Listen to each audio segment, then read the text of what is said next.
And this is quite loud. Is everybody good? Because it's pretty loud to me. Alrighty, and this is the famous cup of tea. So, who was here on time when Steve asked you to come back, either yesterday and to come in first thing this morning on time, and who was here on time back from the break? Honestly, who was here? Okay, because how you do anything is how you do everything. And how you come into a room, whether you're on time or late, will be reflected in your business. So just have a think about that. Every time that you are going to do anything, it's a reflection of your company culture. And it's a reflection of how you treat your customers. So that you might find there's instances where you've said that you will do something, but actually you haven't. Or you say that you'll get back to somebody at 2 o'clock in the afternoon and it's 2:15 and you still haven't done it. So just to say, it's a reflection of your culture. How you do anything is how you do everything. So what we're going to talk about today is company culture. And what I exist for is to make companies great places to work. But there's many reasons for that. It's not just about me as a business owner wanting to have a great environment for my employees. It's actually wanting to have a great environment for my customers. And guess what happens? When my customers have a great time, they tend to spend more money with me.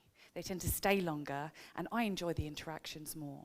So I know a lot of people think company culture, you need to have big teams, you need to have big businesses. Actually, we all have a culture, whether it's a big business or a small one, whether we're the only person in that business or not. So does that make sense? Okay, I'm just going to take a slurp of tea.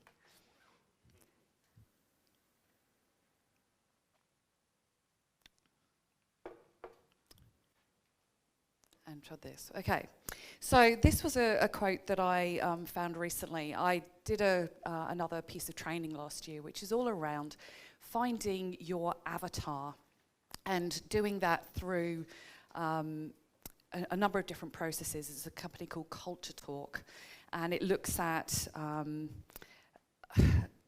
really finding out what your individual voice is for your company. And this is one of the quotes that came up. There is now radical transparency in the world. Do you agree? We've got Facebook, we've got Twitter, we've got people who are instantly able to see whether you're good, bad, or ugly. When we look at things like Glassdoor, have you heard of Glassdoor? So the ability to your employees to say what they think of you. Facebook, where people can rate your business or your service. Twitter, where people go on rampages and decide that they are going to either say great things about you or sometimes not so great things. So there is this radical transparency. We're so connected now in the world. So your business is like a glass box. You cannot any longer hide behind what used to be 4 walls of your office. Everybody can see everything that you do. And when you potentially have an issue with one customer, their ability to talk about that and to share that information with people is magnified in today's world. So it means now that the brand is everything that they see. So Jeff was talking earlier about on Facebook, you've got your best self out into the world. That's what we used to be able to do in business. We used to be able to have our best selves on show because everything else was kind of tucked away behind the scenes. But today, it's like a glass box and everybody can see everything that you do. So whether you're coming in late or whether you're coming in, that's the sort of things that they can see. So every person, every process, every value, and everything that happens. And the important word for me on that one is ever. Because now, with the wonderful world that we have around us, things don't come and go, they tend to stay. So if you've ever Googled yourself and found less than flattering story or photo or whatever it might be, that's kind of there forever. It's very hard to scrub who you have been in the past, or at least someone else's perception of who you've been in the past. So there's a single word that sums up what a person sees when they look deep inside your business, and that is your culture. I love company culture, and I love that it can be the most empowering, the most exciting. It can be a fabulous thing that unleashes the creativity, productivity, and innovation in your team. But culture can also be the most toxic thing that can drain the very life essence from a person. And I was talking with Shah, and we've had similar horror stories. And the reason why I got into working with businesses on their company culture was because of an experience that I had. So are you happy if I share a little bit? What I normally call is I'm going to lift the kimono. I'm going to show you a little bit of what's underneath. Not literally, don't want anybody to have nightmares. But just show you a little bit of the story as to why I got to where I've got to. So if you imagine, go back last century to the UK, it probably was raining, but just imagine the scene. And I was a little bit younger then, younger. And I worked for this really massive company. It's the biggest company you've never heard of. And when I first started with them, they were very entrepreneurial. We would gather on a Friday around one big table. It was everybody from customer service, people that looked after the clients, the MD, everybody together. And we would have donuts and cinnamon swirls and all sorts of things. I liked the company quite a bit. And we would sit there and talk about our clients. And our clients were people like Royal Bank of Scotland, NatWest, Lloyds TSB. And we were like, how can we solve these problems that can make our clients' lives better? We've got this issue in customer service. Well, we could do this in client management. And everybody was on the same page. If the phone rang in the contact center and the MD was walking past, he'd pick the phone up. And he would answer in exactly the same way as if he was the customer service agent, as if that was his job. And I loved it. We all piled in and we all worked together. Fast forward 9 years, and we had private equity, venture capitalists, something like that. It went to quarterly earnings targets, and the focus was, instead of was on money. They decided they wanted this one particular piece of business in. They had lost the piece of business, they wanted it back. And they found this one guy, and the likelihood of him ever knowing that I've said this story about him is quite slim, but I probably still won't work his name. You might know him. Who knows? We weren't far from each other in the UK, so this gentleman was brought on board, and they knew that he potentially had some issues. And he was a very interesting character. And I look back now and I'm really, really grateful for the experience of having gone and lived through that. The things, the scars, the experiences that you had. But at the time, it was probably one of the worst business experiences I'd ever had. He started with me pretty much the first day that he arrived. And I frankly wasn't about to put up with any of the kind of rubbish that he threw in my direction. And he gave up pretty easily and pretty quickly. But then he basically went around to every other person in the organisation and he picked them off one by one. Has anybody else here ever worked in a kind of a toxic environment? You've had that beautiful experience, you seem like you have. Anybody else had an experience of being in that kind of toxicity? Yeah. He would do things like this. So he would, I had a team that was remote, so they were 100 miles away down the south of England. And they would, he would say to me, look, we've got a big meeting coming up with guys coming over from the States. And what I would really love is to get everybody together and we'll brief everybody together. It's like, perfect. And we're going to do it on Friday and I need everybody up by 9 a.m. Has anybody ever experienced English traffic? Especially on a Friday, and it was raining. So the team that I had, they were a couple of ladies, and they had children. And so they were having to get up super, super early, organise all their kids, get everybody, up and into the office. And they were there ready 9 o'clock. They turned up on time, so they were good. And at 9:15, 9:30, we're kind of like, are we going to do this meeting? And I'd go into this guy and say to him, we're all here and we're ready. He said, oh, that's fine, I'll be with you in a minute. Another half an hour would go. And then we go in, he said, oh, I've just got this other meeting I've just got to pop into. It's like, okay. Another half an hour would go, you know, you kind of like keep popping out to his door, and then you go in and it would be like 12 noon, and I go, so where's Clive? And they went, oh, he went down the pub, it's someone's leaving do. And he's out down the pub with a couple of the other guys. Like, okay, all right. Wait, he comes back, he's taken a good 2-hour lunchtime like you do on Fridays in England, down the pub. And yeah, by the time he got back, he was like, oh, I've got this other thing that I've just got to do. Time would go on. It would be excuse. Get to coming up for 5 o'clock. And I went in to see, actually I'm going to name him, but you won't know his surname, is Clive. I went in and saw Clive, and I said, look, we've got Michelle and Sharon and a couple of the other people. They need to get back down. So, you know, we're going to be able to start this meeting soon. Don't worry about it. I'll just send you an email. That is what he said. Don't worry, I'll just send everybody an email. Now, the whole thing was a power trip. And what he would also do is he would individually brief us for other meetings.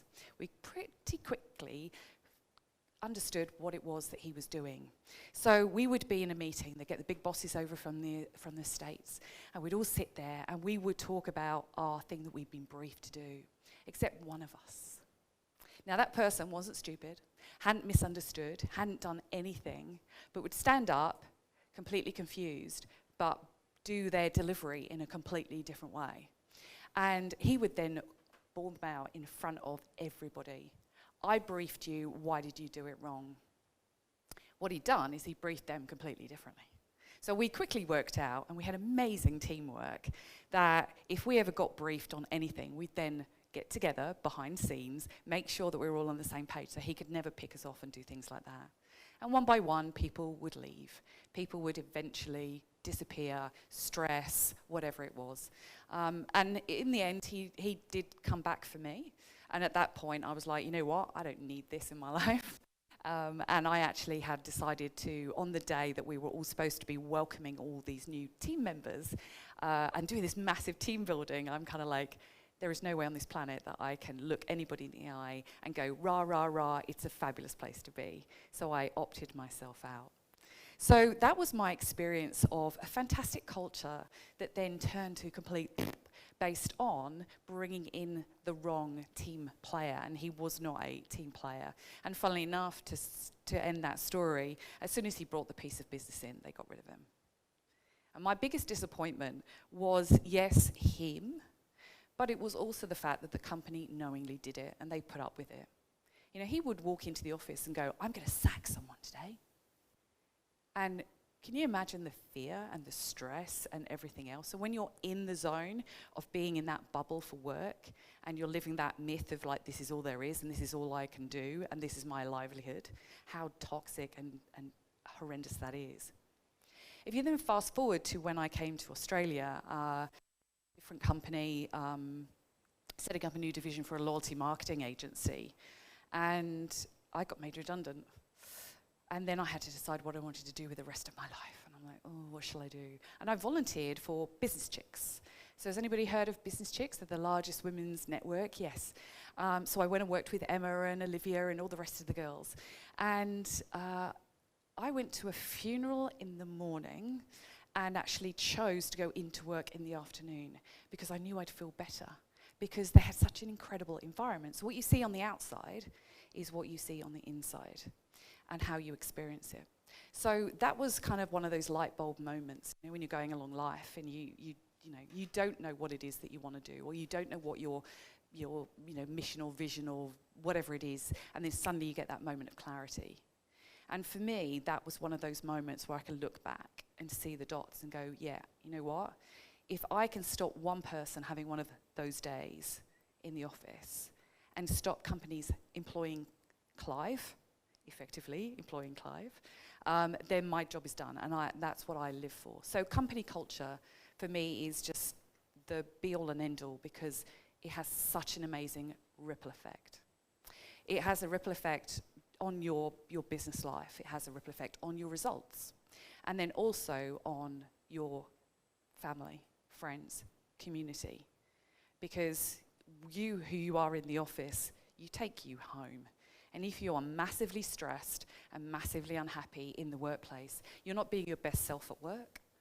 and you tend not to be your best self when you're out of work. So that's why I got into company culture, and that's why I eat, sleep, breathe, love company culture. And I was doing my own, I do these lunchtime immersions where we get people together and we talk nothing about company culture. We do that once a month, and how we learn from people who are actually doing it in their businesses every single day. And that's the true joy of what I do. So I look at company culture as almost like it's your global positioning system. So it's got two meanings. The first is that it tells people where in the world you are. So when you go onto a Google map and you have that big red pin that gets dropped, that's your global position. So it differentiates you from everybody else that's also in that same location. So it's your GPS. But if you really understand what your culture is, it enables you to get from where you are to where you want to go, and it gives you guidance on how to get there. It's almost like gives you a roadmap to get to the place that you want to go. It gives you a structure, and it gives you a framework that decisions can be made without you needing to be the one making all of the decisions. And I think as small business owners, that ability to let go and help and let other people in the business make the decisions based on good understanding of what you're trying to achieve and how you want to achieve it is one of the greatest gifts that we can give ourselves. So before I move into the next piece, and I know that you guys know most of each other, but would you really mind just, and it's going to be super quick, is just saying whether you're on your own, whether you have a team, or whether you're planning on growing that team. And I loved, Steve, what you said earlier about Alice's metaphor. So if your business, is it a cruise liner? Is it a speedboat? Like maybe a Regal 23, something like that. Is it one of those bigger, Sea Ray 52s, with the big ones that, more goes around entertaining people? There could be any number. It could be a barge.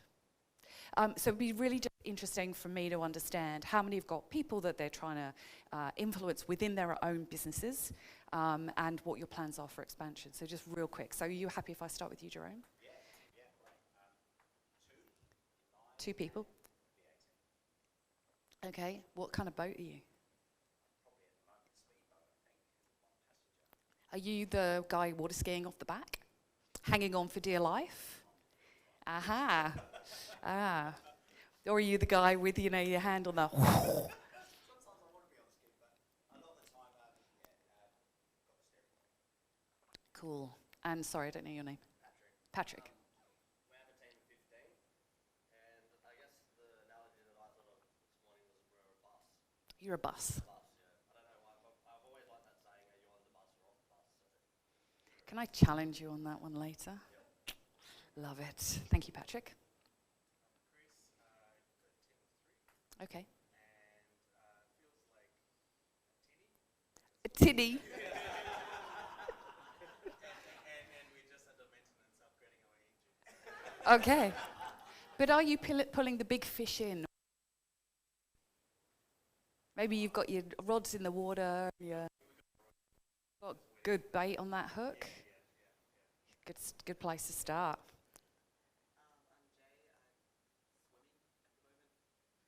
You're swimming? Okay.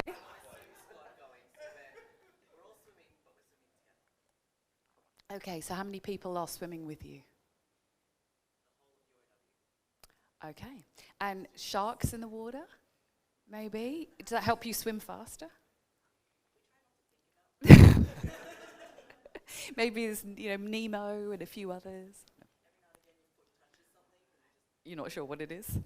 Yeah, love it. Thank you.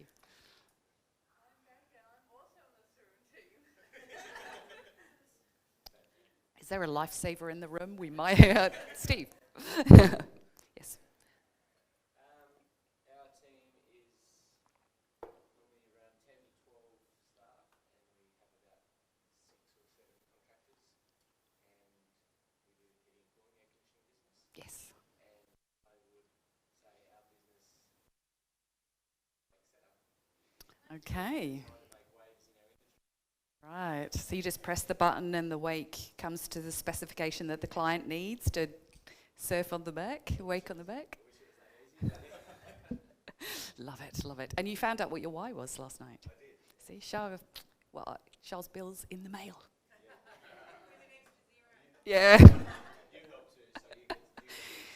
She'll send me a fiver. Excellent, love it. Yes. I've got around 15 volunteers. Fabulous.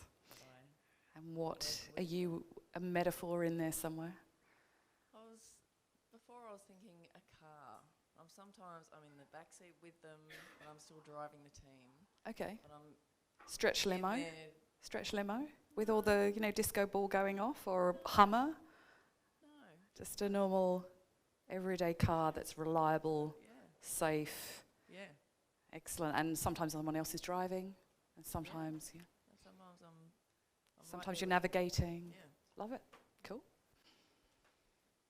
Just a team of one. I'm in HR, so Okay. I probably shouldn't say this, but I really don't want to employ people. I feel your pain. I feel you. I deal with people every single day, as you do. My life would be perfect if it wasn't for people. Love giving advice on Yeah. how to manage people. Just don't like doing it myself. Yeah. The boat, I don't know, maybe a nice sailing ship. I think I'm just cruising along nicely and probably could pick it up a bit. Well, get your spinnaker out at some stage and, yeah, love it. Matt, team of about 40, Okay. and in terms of the boat, over the last few years gone from a small boat to a slightly bigger boat, and we'll probably again need to change boats just as the conditions change, so just sort of figuring out what boat to buy. Love it. Keep going. Michael, and have one person in the office with me and about 8 other people who are, I guess, associates. Mhm. And so in terms of boats, I'm more thinking of a flotilla because of Nice. smaller boats, because trying to build a network. Yep. And for that to be distributed. Mhm. Yeah. Love it. So I do spend a fair amount of time on the water, so I can immediately imagine Middle Harbour Yacht Club, and they have all these tiny little yachts all sailing along behind the big one, and it's lovely. Anyway, Carrie, sorry. My team's just myself and a PA. Okay. And we'll be looking to put one other person on in about a year. Okay. Probably say a sea-doo. Oh, yes. Like a speedboat. Like Yeah. to go fast and have a bit of fun on the way. Fantastic. They do those with hulls that you can put the jet ski into, and it turns into this boat, and then you can just leave that bit with people on it, and then go off and have your fun on your... Yeah, just get one of those. Not allowed in Sydney Harbour, but anywhere else is absolutely fine. Karen. So doors, what I'm on I think is about a 12-foot stand-up paddleboard, because I Like can it. bring people on and we can paddle together, or they can jump off and I can do it independently as well. So yeah, as a it. consultant I work with other business owners collectively so we can do bigger projects, but I also work independently on my own projects as well. So a sup. A sup. We Love have a an 8-month-old yellow Labrador puppy, and it loves jumping on the sup. Sits on the sup and gets paddled around. I'm just joined a national not-for-profit board, and so that's 6 volunteers, and we're currently in a rowboat. A rowboat. Yeah, not great, but we're going to get there. Excellent. Maybe it's more one of those sleek, the whole coxless whatevers, no? Hello, I'm Rochelle. I, in the last 6 months, have taken on 3 independent contractors. I like to think we are on a custom-built yacht. Halverson, maybe some wood in there, maybe something Yes. sleek and Yep, I'm thinking about it. It's very smooth though. nice. That's because I want it to be. Love it. Do you want me to? Oh, please do. Look, I'm not in a boat. I'm in a crystal-studded helicopter. Nice. And We have a freelance team that work and help publish the magazine. And I often jump out of the helicopter with no shoot, no plan, and just yell at the team on the way down, this is what we're doing now, and they just run with it. And it's always a safe landing because I scream it all out, they make it happen, and then we land in a great place. Fantastic. And literally just 10 minutes ago, we've just been awarded as a finalist for a national award. Congratulations. Thank you. And the team is sort of screaming at me, and I'm like, I can't do anything. I'm at a conference. But that's But you what I can mean. celebrate you. Yeah, they'll scream it out. But that's how we roll. So Fantastic. A crystal helicopter. James Bond. Yeah. Yes. Hi, Loanne. My name's Loanne.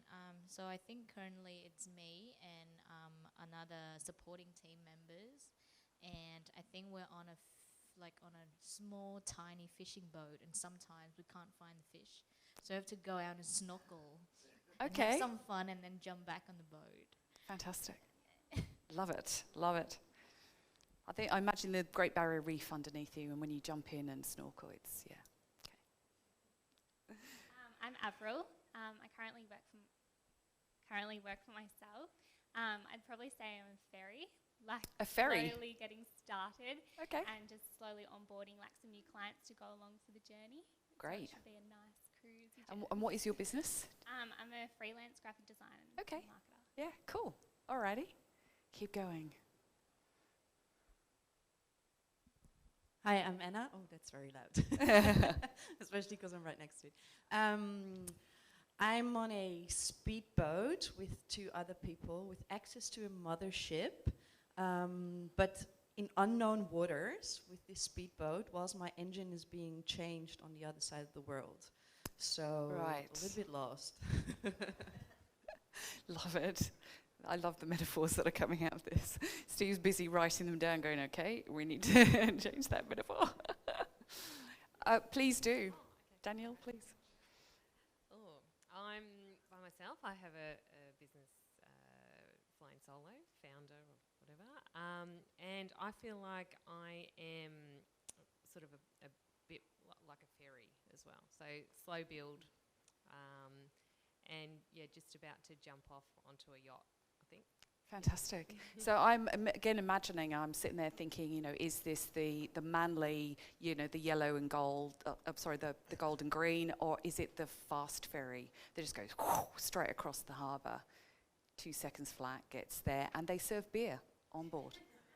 I don't know what it might be. Steve, what about you? Hi everyone. My name's Stephen. We've got hi Shah. Thanks for making me feel so comfortable as well over the last 2 days. We went on a cruise last year in June, so we're on the P&O Explorer. Right. Is my boat. There's lots of room. We've got between 12 to 15 in our team, so there's lots of room for our team on the boat. There's lots of empty rooms for our clients to sit on there. There's karaoke. Okay.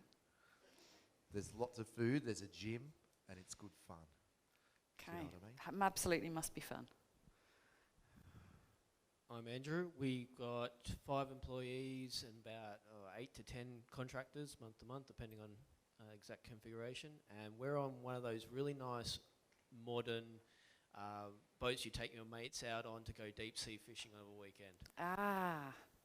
And then they go across where I live and they've got their arse in the water and they cause massive wakes. So when we're trying to go zoom on the water, go bang, bang, one of those. Oh yeah. Oh yeah, one of those, yeah. I love it. So we've got so many different metaphors for our business. And when we think about our businesses, those are the sorts of things that how our mindset is how we're projecting out into the world as well. So it's really important to consider what you think of your business. Now I'm just going to go through a few stats because there may be some in this world who like statistics. I'm not necessarily one of them, but I will go through some of them. So if you imagine 11,250 average number of days worked over your life. Don't ask me who sat there and counted those out. And about 90% of people feel unfulfilled. It's really quite a sad statistic. And if you do have team members, there's about 15% of people actually feel highly engaged with their workforce and their workplace. So that's not ideal. These are just some of the other stats that cost of incivility is my favorite ones to look at.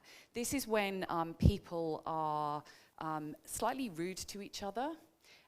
whether that is to each other in employees, or whether it's to clients or customers and those sorts of things. And if somebody says something and you don't take it necessarily in the way that it was intended, then there's a chance that you will intentionally decrease your work effort. I don't know if anybody's ever been in that situation where they have, yeah, there's a couple of hands going, oh. When someone said something to you in the wrong way, and maybe their intention was good, but the delivery sucked. You go, you know, why the hell would I bother to do that? And I actually had a client the other day who was wanting to have this piece of information ready because he was having a long weekend and he really wanted this piece of information. And not promised it to him for a specific time because I was reliant on someone else. And I said, I'll get it to you as soon as I can. And his email to me was, I expected better of you. Did I jump out of bed and go, yes, I so want to help this person right now to do this piece of information, get this piece of information? Not so much. But what I did do is what a great opportunity to do some coaching for this individual. But you decrease your work effort, and 25% of people take out their frustrations on customers. And that's not a great thing in your business. Your reputation, your brand, this glass box that we have, people do take out their frustrations. So people leave because they feel unappreciated. Those are the sorts of things. So if you've got unhappy people, what sort of things do you think you might be seeing as a consequence of that in your workplace? Tiredness, time off, yep. Bad testimonials, yep. Low efficiency. Not smiling, and we know what that's like, and not laughing. Or laughing at the wrong things because they're spending all their time on Facebook looking at cat videos or something. I watch dog videos, so I'm fine. Anything else that you think you might be seeing? Quitting, yep. Anything else? A lot of sick leave, a lot of sick leave. So these are the things. Presenteeism, so that's, you know, the lights are on but nobody's home, where somebody is sitting in the office but they're not actually being productive and they're just present but they're not actually doing the work. The absenteeism, stress, illness. I actually left on stress leave and you know, people use that excuse for quite often, but when you have actually left work because of stress, you know how bad that is on your physiological, your system. So high turnover, you start losing your high performers when you've got unhappy people around, because they only want to be surrounded by other people who are happy and who are high performers. Harder to attract, especially the high performers. And then you also get customer service issues, and all that leads to lower profits at the end of the day.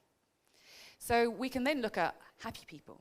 So when working for an official Great Place to Work, have people heard of the Great Place to Work initiative, where you can go through a process and be determined whether you're going to be on the Great Places to Work list. 83% agree that work has special meaning. It's not just a job. And I always try and strike out the word just, but in their case it was just a job.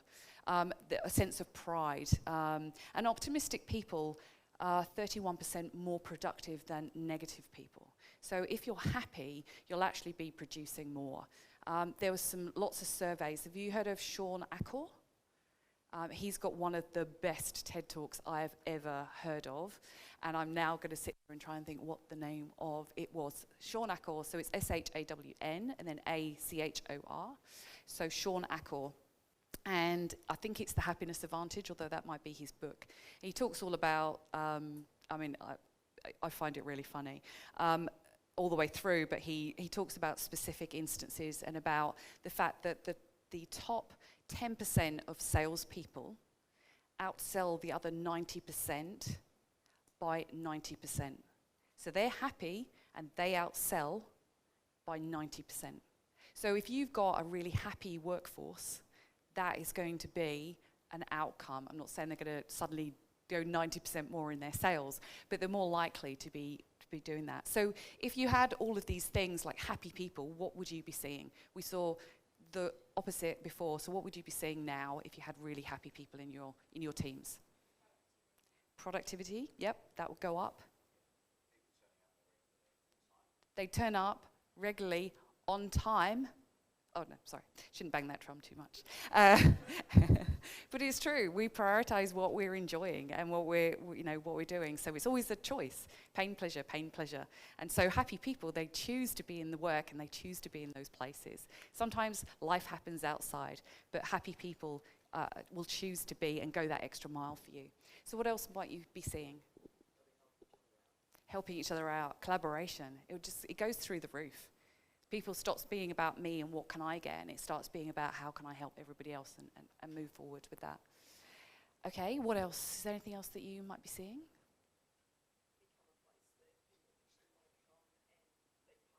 Yeah. Absolutely. So employer of choice, a place that people will actually seek out. So it makes your actual employment process much easier. And in HR, we know what that's like. So productivity, creativity, innovation, they're the three that I always pull out first. Lower illness, lower stress, lower turnover, easier to attract, especially high performers. And then, fewer customer service issues, higher profits. So who would like to improve their culture?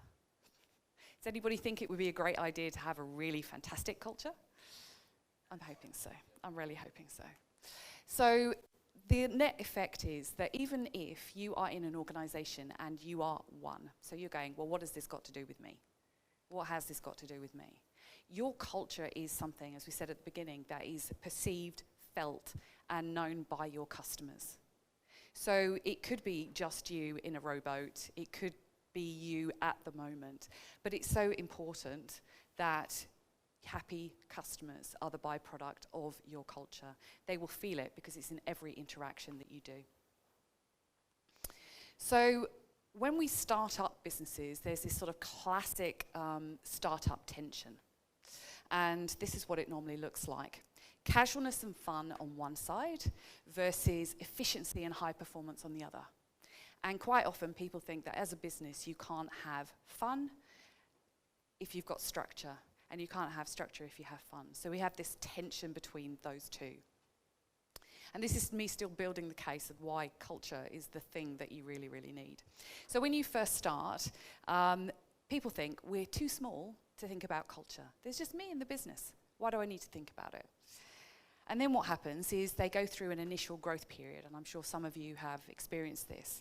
And what they do is they go, we choose who comes on board. We know them, it's small industry. Maybe they're friends, maybe they're colleagues, maybe they're people they knew from before. It's a small circle and we trust them, and that's how initial growth often happens. But then after that, when growth accelerates, what people look to do is they get desperate and they go, I just need a bum on a seat. I need someone who's got the technical skills to do this. And they start bringing people on board. The problem with that is that every single interaction in your organization is shaping your culture. And unless you are looking very closely at that, then what tends to happen is you start bringing in the rules. Now, who's ever worked in an organization where to breathe you needed to get it signed off? Has anybody worked in an organization like that? Where it's literally rule after rule after rule and levels of hierarchy of getting things signed off, all of those sorts of things. So when people feel that chaos is happening, they're growing in their business, there's lots of things going on, what they tend to do is they think it's time that they have to grow up and they have to put all these rules in to actually make sure that people do what they want them to do. I'm not saying don't have any rules. However, there are ways to grow up without stifling your employees. So we've got the start, the initial growth accelerates, and business as usual comes in, and this is where they use rules to manage everybody and every interaction. And guess what? People find ways of screwing up, and so guess what? We create another rule. And then people find another way of screwing up, and then we find another rule. So they keep finding those things, and it's exhausting to keep putting in things that will stop people from going where they shouldn't go and doing things that they shouldn't do. One person misuses the company credit card, and suddenly you have a policy and a sign-up, so a policy and a sign-off process. So what we're actually looking at is process is seductive. It makes you feel like you've got control. Minimal thinking, few mistakes, it's efficient, so it's optimized. But guess what happens to your high performers? Guess what's happened to you and your connection with your business? So I'm definitely not saying don't have structure, because we all need structure in our business, but we cannot make that the primate thing, the primacy of the whole business. So there are 3 equally bad choices that people go for. One, they can stay small, and therefore they don't have to worry about having lots of rules and processes and things like that. Number 2, they can avoid the rules. Then they have chaos. And the third is rely on processes to drive efficiency. And so you have less impact, you suffer chaos, or you cripple creativity, innovation, and flexibility. So who would love to be in an organization where you can be you can still have fun, and you don't have layers and layers and layers and layers and layers of bureaucracy to manage things? Is there anybody that would love to be in that kind of utopia? Yeah? Is there anybody that thinks they're already there? Is there anybody that thinks that their business is really good, their culture's fantastic, and they're already doing really great things? Steve is putting your hand up, yeah? And you, yeah? Yeah? Now, culture is never set and forget. It's always something that evolves and it changes, and we can always improve on it. And sometimes we will find, as Steve had his chart earlier, that was up and down, and I use the terrible phrase, it's up and down like a tart Snickers.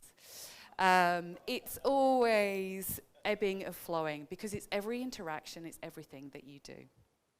So those 3 equally bad choices, this is going to go. So what we really want to do is we set the culture at the beginning, and it's fun.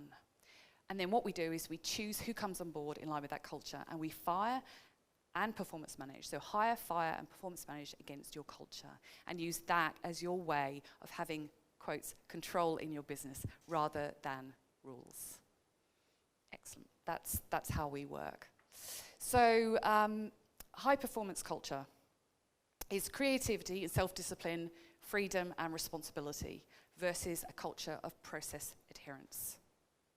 So if you are able to be everything that you are in your business, you're able to bring all of yourself, your employees, your teammates are able to bring all of themselves, freedom to make decisions within a framework and have responsibility. We talk about empowerment of teams, but people are able to take responsibility.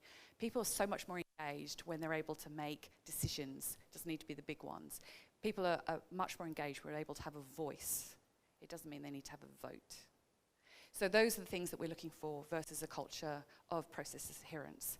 And what you do put in place is good processes. Good processes that help people do more. You know, have regular meetings, have regular feedback with people, let each other know when things change, spend within the budget, product protocols, those sorts of things.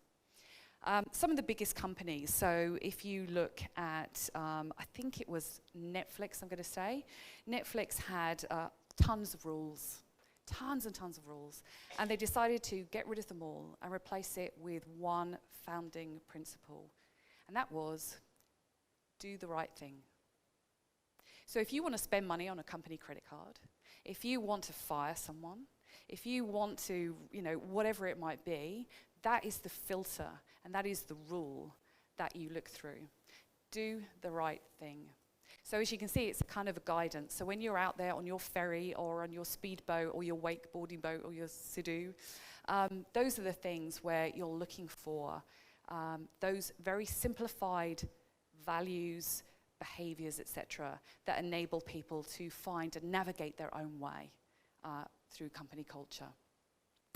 So what is culture? I'm just going to run through very quickly. At the very bottom of the rung is what a company does. So I'm in real estate, I'm high performance, a charity, those sorts of things. So at the very bottom is the category that you work in. Add on top of that are the attributes and features, so what you actually excel at as a company.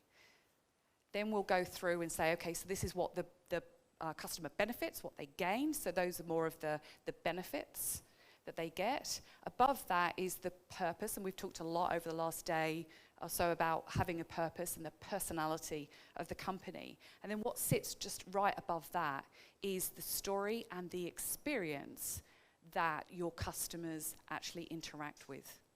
So those are the sort of layers. And I won't go, I've got another session after if you allow me to come back after lunch. And we'll go through that in a little bit more detail. She says, so we go from being intellectual and having all this logic, which is all the rules and where we're trying to control everything at the bottom, to being emotional and compelling. And guess what? That is the thing where Shah's talking about connecting with the heart, not the head. And culture is a way of translating that for your customers and for the people that are actually going to be experience you from the inside as employees and from the outside. So your culture is a result of 1,000 tiny actions. It is 1,000 thoughts that become actions.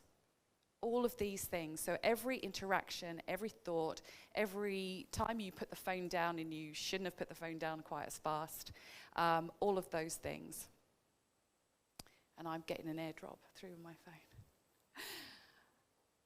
Culture is created by every person, interaction, and process in your organization. So imagine that a process in your organization, you make it really hard for a customer to make a claim. For instance, if you're an insurance company or a bank or you've got a product that they need to return. Your culture is determined by how hard you make it for them to get that product back.